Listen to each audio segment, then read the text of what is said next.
This is an Eye on Annapolis special update.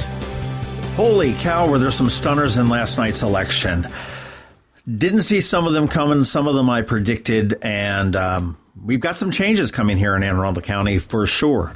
We'll take a rundown on this. First of all, on the county question A, that was the zoning one. People voted for that change. County question B was about increasing the level of need for competitive bidding for procurement, and that also was voted for. I had those two wrong in my predictions. Question C was increasing the authority of the county auditor. Everyone voted for that. I had that one right. On the state, the lockbox for education, everybody voted for that. I had that one right. The unregistered voter bill, I thought that would be turned down, and the state approved that.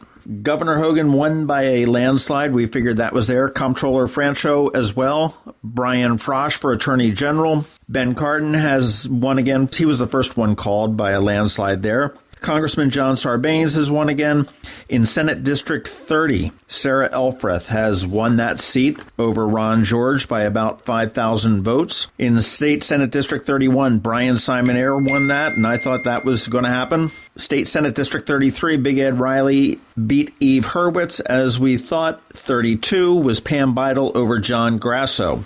State Senate District 21, I didn't know too much about that, but Jim Rosapepe has won that. He was an incumbent. House of Delegates in 30A, I was a little bit surprised at this. I had Mike Busch and Bob O'Shea winning that one. Mike Busch and Alice Cain handily defeated Bob O'Shea and Chelsea Gill, so that now has lost a Republican seat and gained a Democrat seat in District 30A. In District 30B, Seth Howard had a race on his hand. Mike Shay almost took the race over, but Seth Howard did prevail down there in South County. In District 31A, Ned Carey over Brooks Bennet, as we thought he would. In 31B, Pasadena, as we thought, Nick Kipke and Brian Chisholm, both Republicans, will be in those two seats. In District 32 for the House of Delegates, we thought it would be Mark Chang, Patty Ewing, and Sandy Bartlett to change it up just a little bit, and it is actually Mark Chang, Sandy Bartlett, and Mike Rogers. So that is a 3-Democrat district there. House of Delegates 33. I really thought the Teflon Don, Tony McConkey, was gone. It looks like he's staying. Mike Malone, Sid Saab, and Tony McConkey were the top 3 vote getters. I did think it was going to be tight between Pam Luby and Heather Bagnall, and it certainly was. Heather edged out Pam by just a few votes, but they weren't enough to hold that seat there. Board of Education, Candace Antwine in District 1. In District 4, it was Melissa Ellis, and I had picked Julie Hummer to win that one. So Julie Hummer, who currently sits on the Board of Education, will be leaving that seat. District 5, it was Dana Schalheim over Terry Gilliland, as we thought. And over in District 7, I thought it was going to be Letitia Hicks, but it was Michelle Corkadell by actually a pretty solid margin there. In the Orphans Court, we thought it was going to be Nancy Phelps, Maureen Carr-York, and Alan Raskowski.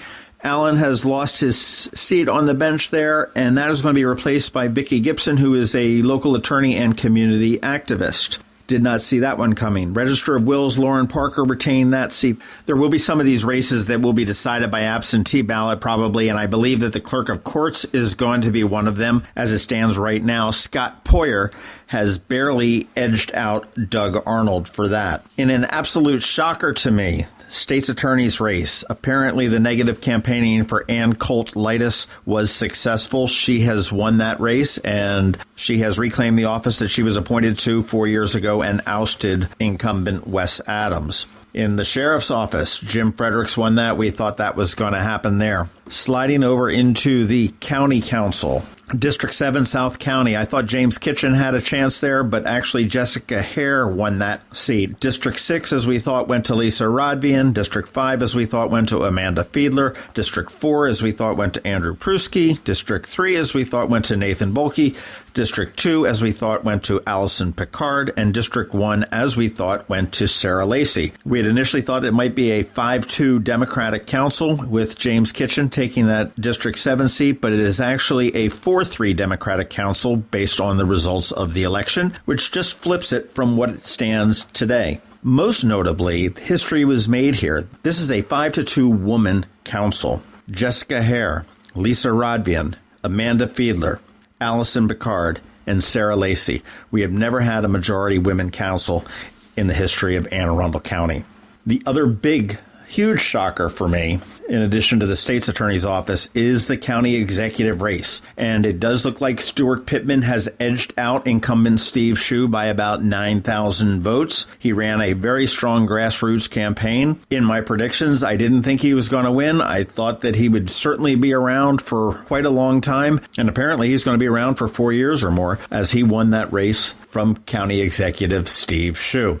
It'll be interesting to follow up and see, because the two are so very different, to see how they all play during the transition and how things play out in the next 4 years. Things will be quite different. It also changes up the dynamic between the county and the city, with both a Democratic county executive as well as a Democratic city mayor.